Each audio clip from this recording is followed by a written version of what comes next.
Welcome back to the channel, where we dive deep into the psychology of people who waste their lives clicking on pixels. Today we're breaking down what your main role in League of Legends says about you. You think you're picking a role? Nah, fam, the role picked you. And it's here to reveal everything about your damaged personality. Spoiler alert, none of it's good. So, sit back, grab your bag of shattered dreams, and let's roast the 5 miserable classes you've chained yourself to.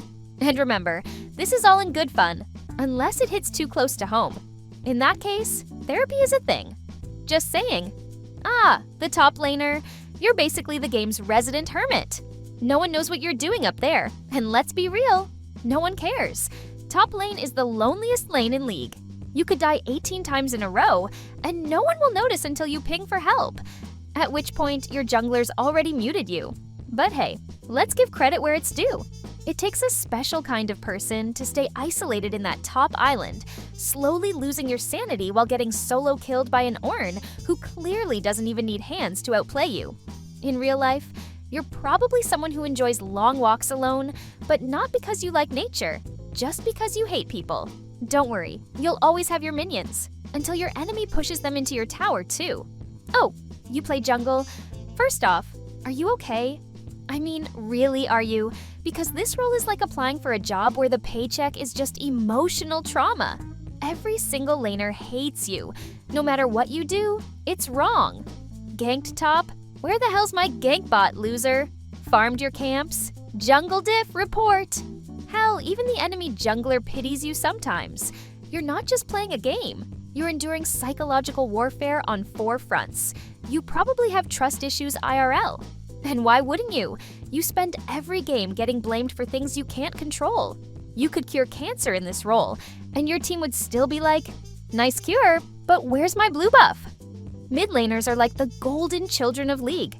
You think you're the protagonist of some anime, don't you?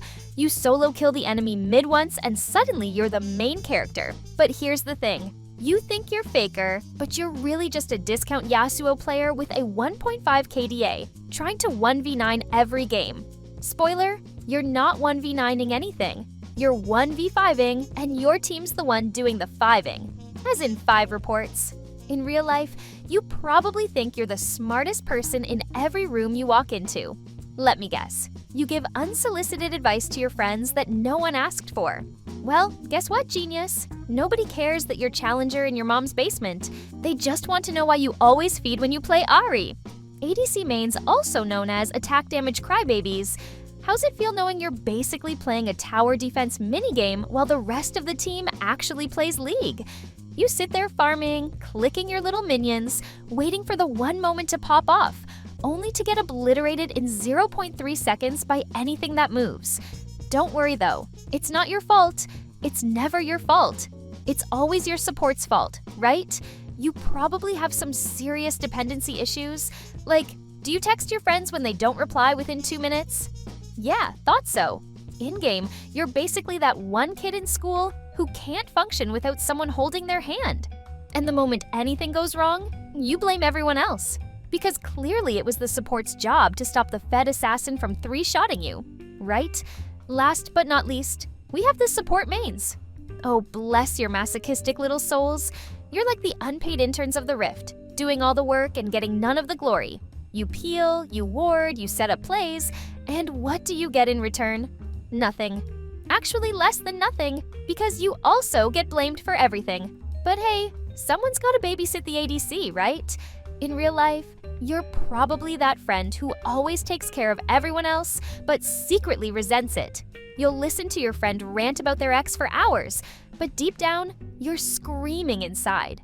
Just like in League, you're stuck watching a disaster unfold in slow motion while pretending to be okay.